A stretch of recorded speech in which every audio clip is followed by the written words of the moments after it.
Bonjour à toutes et à tous, cette petite chronique de conseils cinéma, et j'ai choisi de vous présenter la chaîne Arte.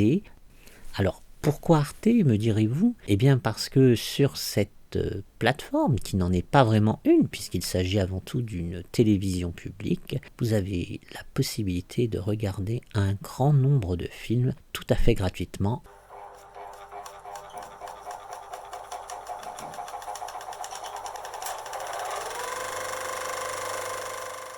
Donc la première recommandation que je souhaite vous faire n'est pas un film mais une série qui s'appelle La Maison des Bois. La Maison des Bois a été réalisée en 1971 et c'est la plus belle chose que j'ai faite, aimer rappeler son réalisateur Maurice Pialat à propos de cette série.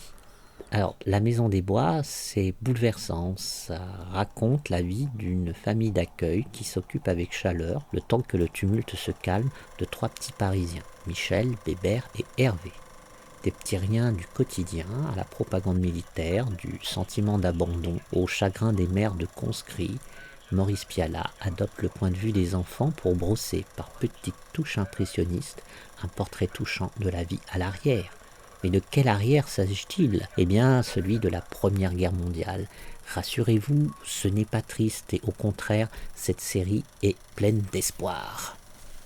Ensuite, je vous propose un très bon film qui s'appelle Les Chansons d'amour. Alors, Les Chansons d'amour, c'est un film qui a été réalisé par Christophe Honoré. Tourné ce film en 2007 qui a eu beaucoup de succès et que je vous propose soit de redécouvrir ou de découvrir. Ah, de quoi s'agit-il? Eh bien, Julie, Ismaël et la collègue de ce dernier, Alice, forment un triangle amoureux. S'ils pensaient avoir trouvé un semblant d'harmonie, le quotidien va rapidement s'avérer pesant. La jeune femme craint pour son couple et ne sait plus quelle place donner à Alice. Quant à Ismaël, il garde un œil sur la relation qu'entretiennent les deux jeunes femmes.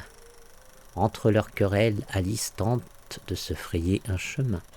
Déboussolée, Julie se confie à sa famille, à qui la tension avec Ismaël n'a pas échappé. Mais un tragique événement met brusquement fin à leur expérience. Mais c'est un film aussi plein d'espoir et plein d'amour et de beaucoup de chansons. Alors je vous laisse découvrir avec grand plaisir Les Chansons d'amour.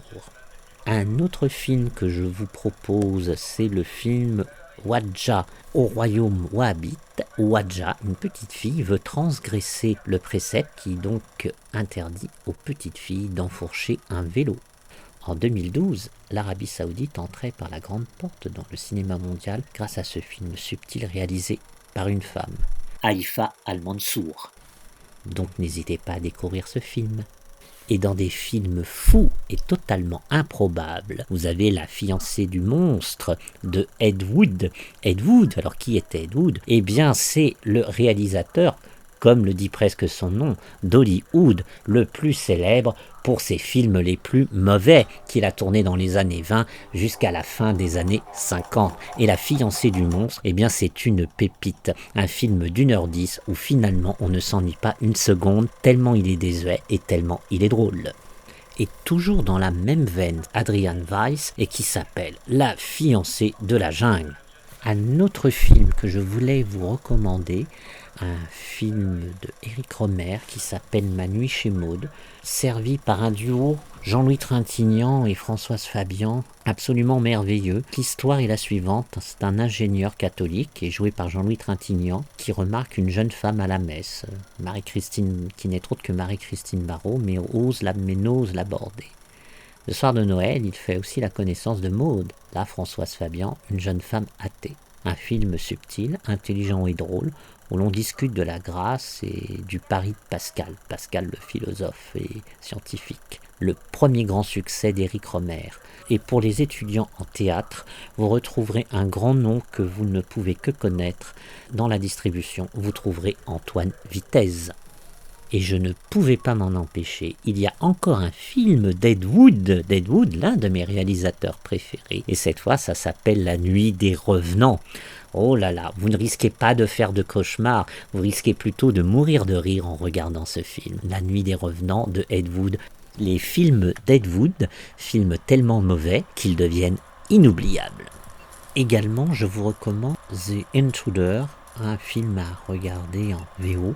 Réalisateur et producteur de série B à succès, Roger Corman ne cachait pas sa fierté devant cette œuvre personnellement tournée en 1962.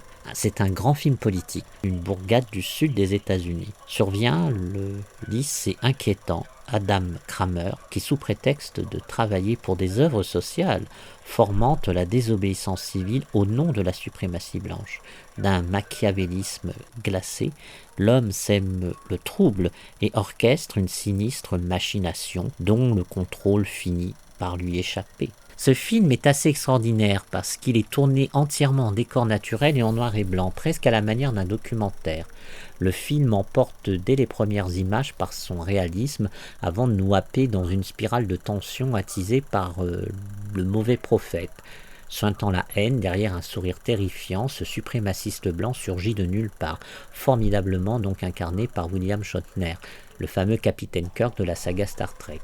Il se révèle tout autant dévoré par son idéologie morbide que par une névrotique soif de pouvoir. Dictateur au petit pied et escroc politique agitant des fantasmes, la prétendue tentative de viol d'une lycéenne blanche par un élève noir, qui s'avéra être faux bien entendu, l'homme s'enivre de déchaîner le racisme ordinaire d'une population qui a cru la ségrégation immuable. Le film montre aussi la difficulté de s'émanciper des préjugés. Réalisateur et producteur de série B à succès, Roger Corman, partisan de l'Association nationale pour la promotion des gens de couleur, ne cachait pas sa fierté devant cette œuvre personnelle qui restera cependant son plus grand échec commercial. The Intruder a été le premier film que j'ai dirigé avec une profonde conviction sociale et politique.